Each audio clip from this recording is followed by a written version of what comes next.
Hello bros, welcome to my channel which is Soulful Traveler of Bengal.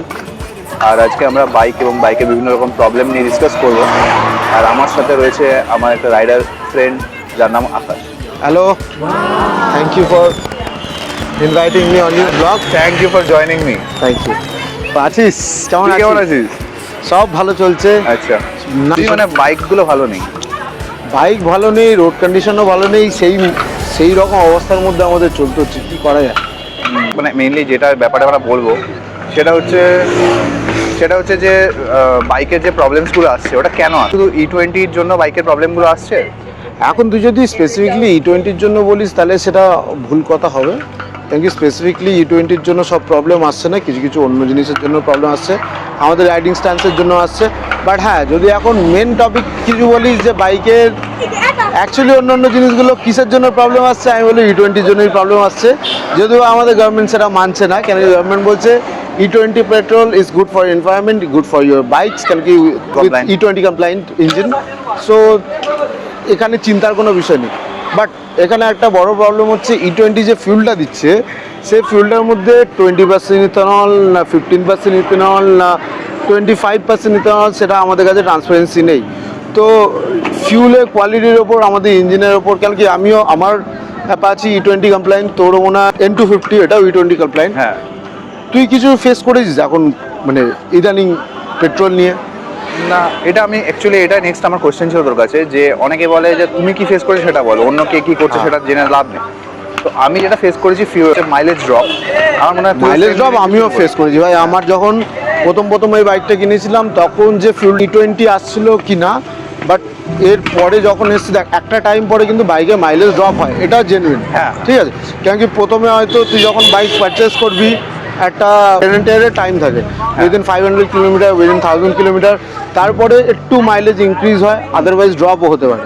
সেটা depend করছে তুই কতটা safely গাড়ি চালাচ্ছিস, কতটা সিস্টেম্যাটিকভাবে গাড়ি চালাচ্ছিস, তুই কতটা মেনটেন করে রাখছিস, কিংবা সিস্টেম্যাটিক তোর বাইককে মেনটেন করে রাখছিস তারপর। বাট ইদানিং দেখা যাচ্ছে তুই বাইক মেনটেনও করছিস, তুই হেলথের ঠিক খেয়ালও রাখছিস, মানে আমাদের হেলথের যেরকম খেয়াল রাখিস, আমরা বাইক লাভার, আমরা বাইকের হেলথেরও সেরকম খেয়াল রাখি। হ্যাঁ। তো সেই ক্ষেত্রে দেখতে গেলে হেলথ, ইঞ্জিন অয়েল সব কিছু চেক আপ করার পরেও আমি মাইলেজ পাচ্ছি এখন, কেন কি দেখ অ্যাভারেজ স্পিড কত থাকে তোর? আমার অ্যাভারেজ স্পিড 70 to 80 থাকে। ঠিক আছে, ঠিক আছে, তো এটা আমি সেই হিসাবে বাইক কিনেছি, সেই হিসাবে চালাই। হ্যাঁ, অ্যাভারেজ কত পেতিস? অ্যাভারেজ প্রায় 45 to 46 মতন পেতাম। আচ্ছা, মানে কখনো একটু বেশি হতো যখন আমি একে খুব মানে ভালোবেসে আরামসে চালাতাম, এখনও ভালোবেসে চালাই সেটা না, বাট তখন আমার অ্যাভারেজ ওই 45 to 46 আসতো। আর তারপর হাইওয়েতে গেলে মিনিমাম 50-52 মতন পেতাম। ওকে। ইদানিং দেখছি সিটির মধ্যে আমার অ্যাভারেজ একদম ড্রপ হয়ে গিয়ে 35-37 এরকম এসছে। আমার রাইড ক্যাপাসিটি কিংবা রাইড কোয়ালিটি একই রকম রয়েছে। থেকে বাঁচার উপায়টা কি আছে, মানে কি করলে বাইকগুলো সব ঠিক থাকবে তোর কি মনে হয়? দেখো, এর থেকে বাঁচার উপায় একটা আছে, সেটা একটু এক্সপেন্সিভ হয়ে যাবে। ইনকেস যদি তোর মনে হয় যে তুই এখন E20-র সঙ্গে কমফোর্টেবল না, তাহলে তোকে অকটেন 100-এ যেতে হবে, যেটা XP না 100। অ্যাকচুয়ালি অনেকে এখন ভরায় কি আছে, XP 95 ভরায় না, লোকে নর্মালটা, যেটা 113 টাকা না কত করে লিটার, কি 14 টাকা করে লিটার, ওইটা ভরায়। আমি বলবো 114 টাকা লিটার ভরার থেকে XP 95 ভরাও, যেটা হাই অকটেন ফিউল। আর যদি তোমার পকেট সেরমভাবে এক্সটেন্ড করতে পারো তাহলে XP 100 ভরাও। XP 100 it's not a bad thing. হ্যাঁ, একটু পকেটে প্রবলেম হবে, কেন কি 124 টাকা করে লিটার এখন XP 95, আর XP 100 চলে যাচ্ছে 170 টাকা সামথিং, মানে 167.89 রুপিস সামথিং। তো বেশিরভাগ মানুষ তো এটা অ্যাফোর্ড করতে পারে না, বেশিরভাগ মানুষ অ্যাফোর্ড করতে পারবে না, যার জন্য রিপোর্ট যেটা আসছে, কারো ফিউল পাম্প খারাপ হচ্ছে, কারো ইঞ্জিনের কেসিং খারাপ হয়ে যাচ্ছে, কারোর কোনো রকম গিয়ার বক্স খারাপ হয়ে যাচ্ছে, নানান রকম প্রবলেম, নানান রকমের ইস্যু ফেস করতে হচ্ছে। বাট বেসিক্যালি E20 কমপ্লায়েন্ট গাড়িতে অতটা ইস্যু ফেস করতে হচ্ছে না, যেটা E20-র আগে যেগুলো E10, E5 গাড়ি, মানে 2023-এর আগে যত গাড়ি আছে সেগুলো ইস্যু একটা ফেস করছে। আমার সঙ্গে হয়েছিল আমার দাদার 2016-এ কেনা গাড়ি, পালসার X135। আচ্ছা আচ্ছা, পালসার 135 অনেক আগে ছিল, এখন ডিসকন্টিনিউ। মাইলেজ দারুণ দিত, 135cc হওয়া সত্ত্বেও মাইলেজ দারুণ ছিল, অ্যাজাইল গাড়ি, মানে মোটামুটি ডিসেন্ট না। বাট সেই গাড়ি এখন মাইলেজ দিচ্ছে দাদার প্রায় 30। প্রায় 30। এখন দাদা কিছু ফিউল এডিটিভ দিচ্ছে, এখন 95, মানে আগে নর্মাল পেট্রোল হতো, এখন বাধ্য হয়ে 95 ভর্তি হচ্ছে। তো পেট্রোল এরকম দেখ কম বেশি হয়। আমি যখন প্রথম বাইক কিনেছিলাম, আমার মনে আছে 2018-এ আমি কিনেছিলাম গ্ল্যামার BS4 মডেল। আচ্ছা, তুই আমাকে এটা বল যে অনেক এখন সিএনজিতে চলছে, যেমন একটা বাজাজ ফ্রিডম বলে একটা বাইক আছে, তো তোর কি মনে হয় যে এই কনসেপ্টটা কি ভালো, মানে প্রত্যেকটা বাইকে কি এটা করা উচিত, মানে হাইব্রিড করা উচিত? অ্যাকচুয়ালি কি বলতে ভাই, সিএনজি বাইকের মধ্যে তুই দুটো জিনিস পাবি, আর দুটো জিনিস পাবি না। দুটো জিনিস কি, তুই এর মধ্যে মাইলেজ পাবি, আর এর মধ্যে তুই অ্যাফোর্ডেবিলিটি পাবি। কেন কি সিএনজি বাইক শুধু সিএনজি দিয়ে চলছে না, সিএনজি প্লাস পেট্রোল দুটো দিয়ে লঞ্চ করে।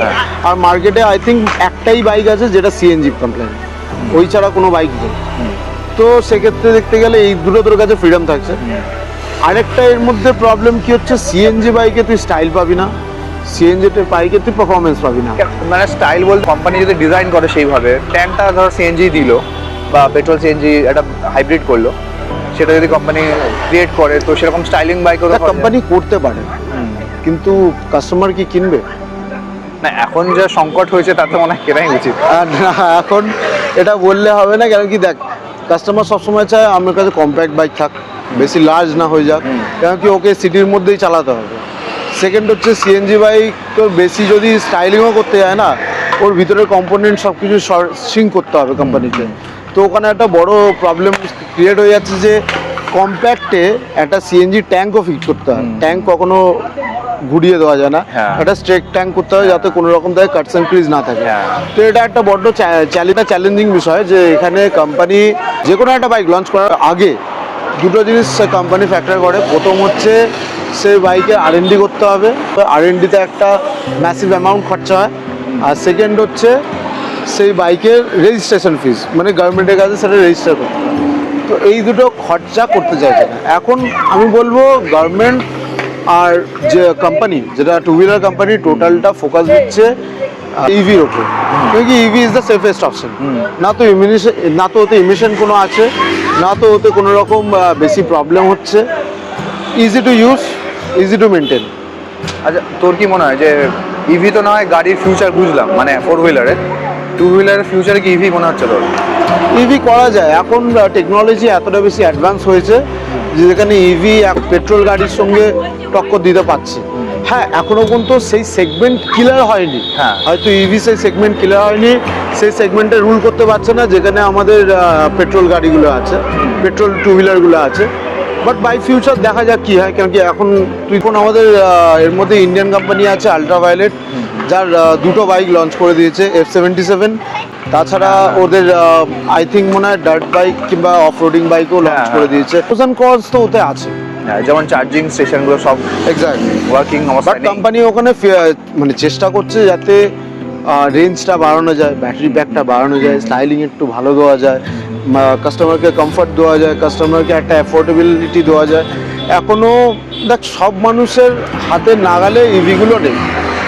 তুই যদি ক্যালকুলেশন করিস, একটা যদি পেট্রোল বাইক নিস, একটা যদি ইভি ভেহিকেল নিস, মানে ইভি টু হুইলার স্কুটি নিস, তুই এক বছরে পেট্রোল বাইকে যতটা মেনটেনেন্স দিবি, যতটা পেট্রোল, ইভি 5 বছরে সেই খরচা দেবে না তোকে।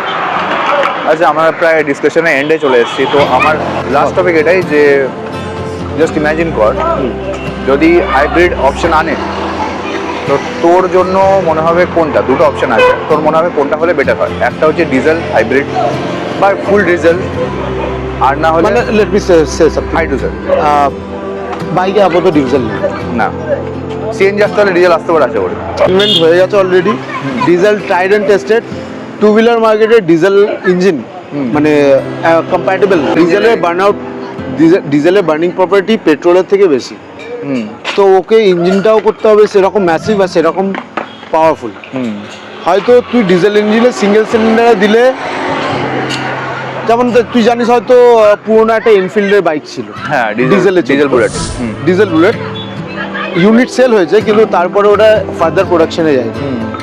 তার পিছনে অনেক রিজন থাকতে পারে, হয়তো ডিজেলের অ্যাফোর্ডেবিলিটির জন্য। বাট ওর পিছনে আমি জানি যেটা মেন ইস্যু, সেটা হচ্ছে ইঞ্জিনের পারফরমেন্স আর ইঞ্জিনের রিলায়েবিলিটি। ডিজেল ইঞ্জিন রিলায়েবিলিটি দিচ্ছিল বটে, বাট ডিজেল ইঞ্জিন সবাই মানে কি বলবো ফিক্স করতে পারে না। ইনকেস যদি ডিজেল ইঞ্জিনে তোর কোনো প্রবলেম আসে সেটা ফিক্স করা টু টাফ। টু হুইলারের ক্ষেত্রে, আমি ফোর হুইলারের ক্ষেত্রে বলছি না, ফোর হুইলারে একটা প্যাটার্ন তো আছে, সেখানে লোক করে দিচ্ছে, বাট টু হুইলারে ওই একটাই করেছিল। আর তুই যদি দেখিস একটা short stroke short CC diesel engine অনেকটা বড়, অনেকটা জায়গা নেই, যার জন্য ওটা অ্যাফোর্ডেবল না। ওই প্রায় ওই যে আইডিয়াটা ওটা পুরোটাই না। তুই যদি আজকে দেখিস ওয়ার্ল্ডের সবথেকে পাওয়ারফুল যেটা ইঞ্জিন, যেটা বলে কাওয়াসাকি H2, মানে এর থেকেও পাওয়ারফুল ইঞ্জিন আছে, যেমন নটেনের বাইক আছে H2 আর H2R, হ্যাঁ ওখানেও পেট্রোল ইউজ করেছে। ওরা তো চাইলে মানে ইঞ্জিন তুই দেখতে গেলে আমার এই বাইকের একটা পোর্শন হয়তো কাওয়াসাকি H2R এর একটা পুরো ইঞ্জিন, তারপরে ফেয়ারিং আছে, তারপর চ্যাসি আছে, তারপর হ্যান্ডেল বার সমস্ত কিছু। এত বড় ইঞ্জিনে তো ডিজেল ইঞ্জিন করতে পারতো, কেন ওরা করলো না কেন? প্লাস ওটা সিঙ্গেল সিলিন্ডার না, ওটা ইনলাইন ফোর। হ্যাঁ, জিনিসটা তো বুঝতে হবে যে তাহলে এত বড় ম্যাসিভ ইঞ্জিন ওটাও তো ডিজেল ইঞ্জিন করতে পারতো, করলো না কেন? কেন কি ডিজেলের যে কম্পোনেন্ট, ডিজেল ইঞ্জিনের ডিজাইন ওটা খুব কমপ্লেক্স, যার জন্য ওটা করে। এটা প্রজেক্ট হাইড্রোজেনটা এখন ওটা মানে এখন ওটা স্বপ্নে আছে। স্বপ্নে আছে, Prototype ওটা তৈরি। কবে যে বাস্তবায়িত হবে তার ঠিক নেই। Future actually EV, power source transfer করা একমাত্র অ্যাফোর্ডেবল আর বেস্ট অপশন যেটা হিউম্যান রিসোর্স পেয়ে গেছে সেটা হচ্ছে ইভি, সেটা ব্যাটারি। কেন কি তুই ইজিলি স্টোর করতে পারছিস, ইজিলি ডিসচার্জ করতে পারছিস, তুই শুধু প্লাগড ইন না প্লাগড আউট। হ্যাঁ, এখন ইনফ্রাস্ট্রাকচার এতটা বেশি গ্রো করেনি যে প্লাগড ইন প্লাগড আউট করলেই কাজ হয়ে যাচ্ছে। হ্যাঁ, বাট এখনো যেমন ধর আমরা পেট্রোল পাম্পে যাই, ম্যাক্স টু ম্যাক্স 15 মিনিটে আমাদের পেট্রোল ফুয়েল আপ হয়ে যায়। সেখানে আমি চার্জে বসালে মিনিমাম 3 ঘন্টা আমার জন্য ব্রেক লাগবে পুরো। মানে একটা রাইডার ধর একটা কমপ্লিট করছে, ধর কলকাতা থেকে দিল্লি যাবে, হ্যাঁ, আর সেখানে তার একটা চার্জিংয়ে 3 ঘন্টা তোর ওয়েস্ট হয়ে যাচ্ছে। এটা একটা দেখতে দেখ এখনো বলবো টেকনোলজি ভাস্ট হয়েছে, বাট টেকনোলজিটা অ্যাফোর্ডেবল হতে একটু লেট হচ্ছে। মানে ট্যুরিং করতে গেলে এখনো টাইম লাগবে। না না, আমি সেটা বলছি না, টেকনোলজি মানে কি বলবো, ওটা অ্যাফোর্ডেবল না। তুই টেসলা যদি বলি, টেসলা আছে, মাহিন্দ্রার গাড়ি আছে, যেগুলো বড় বড় BYD আছে, এইসব যে ভেহিকেলগুলো আছে না, এইসব ভেহিকেলগুলো চার্জ হতে এদের 1 ঘন্টা 1.5 ঘন্টা। প্রেজেন্ট টাইমে এইসব গাড়িগুলোর টাইমিং বড্ড শর্ট করে দিয়েছে। টু হুইলারেই বলছি আমি, ফোর অ্যাফোর্ডেবল এখন টু হুইলারের ক্ষেত্রে ওই টেকনোলজিটা আসেনি। ফোর হুইলার তো ধর 6000-এর উপর তুই মাইলেজ পেয়ে যাচ্ছিস। হ্যাঁ। সেখানে ফোর হুইলার টু হুইলার তো ম্যাক্সিমাম 150 থেকে 200। 200 তো কত দূরে পৌঁছাবে? একটু ওয়েট করতে হবে, হ্যাঁ, আমি মানে ওই রকম আছে। रुको जरा सबर करो बोला धक्का बुक्की नहीं करने का आराम से लेने। হঠাৎ করে মনে হলো যে এই কনভারসেশন শোনার মানে আমরা যখন কনভারসেশনটা করছি, হঠাৎ করে মনে হলো কে যেন পাশ থেকে বলে গেল টাটা ন্যানো ভালো ছিল, ভালো 1 লাখের মধ্যে অ্যাফোর্ডেবল জিনিস ছিল। লোক বাইকের ভাবলো দামে 1 লাখ টাকার গাড়ি কেন নেবো, 10 লাখ টাকার গাড়ি একটা রোলা হবে। আর রতন টাটার we all fail tata. We all fail tata. অনেক কটা ডেভেলপিং কান্ট্রি আছে, নন ডেভেলপিং কান্ট্রিও এরা সবাই ইথনলের উপর বেস করে গাড়ি চালাচ্ছে। হ্যাঁ, ইনফ্রাস্ট্রাকচার আস্তে আস্তে গ্রো হয়েছে, আমাদের এখানে ইনফ্রাস্ট্রাকচার আস্তে আস্তে গ্রো হবে। আমাদের এখানে আমি বলবো না এটা গভর্নমেন্টের ভুল কি, বাট এত তাড়াতাড়ি ইমপ্লিমেন্টটা করাটা উচিত ছিল না। আস্তে আস্তে আগে পুরনো যত গাড়ি ছিল, এটা সত্যি কথা যে পলিউশনের আমাদের যা পলিউশন এখন সিস্টেম, সে পলিউশনের 50 to 60% কিন্তু এর থেকে আসে, হ্যাঁ, টু হুইলার থেকে আসে। obviously. এটা ডিনাই করা যাবে না। টু হুইলার যতটা না বেশি পলিউট করছে, টু হুইলার তার থেকে বেশি পলিউট করছে, কারণ কি টু হুইলারের কাউন্টেবিলিটিও বেশি। কিন্তু হ্যাঁ, ফাস্ট গ্রোয়িং কান্ট্রি, ফাস্ট তো গ্রোয়িং কান্ট্রি, বাট ডেভেলপিং করছে, আস্তে আস্তে ডেভেলপ হচ্ছে, যে সেখানে এই মুহূর্তে এত বড় ডিসিশন নেওয়াটা উচিত না। আস্তে আস্তে জিনিসটা ইমপ্লিমেন্ট করতে লোকেরও টাইম লাগবে, লোকেরও বুঝতে টাইম লাগবে। আমাদের জিনিসপত্র খারাপ হলে আমাদেরও খারাপ লাগে। এই পর্যন্ত থাক আমাদের কনভারসেশন। নেক্সট টাইম অন্য কোথাও দেখা হবে। আমরা দুজন থাকবো বেশিরভাগ সময়। তো ওর একটা চ্যানেল আছে ইউটিউবে, ওর চ্যানেল লিঙ্ক আমি ডেসক্রিপশনে দিয়ে দেবো। ভালো লাগলে প্লিজ ফলো করবেন, ভালো ভালো কন্টেন্ট আনছে এখন। আমাদের চ্যানেলটা ফলো আর সাবস্ক্রাইব করবেন।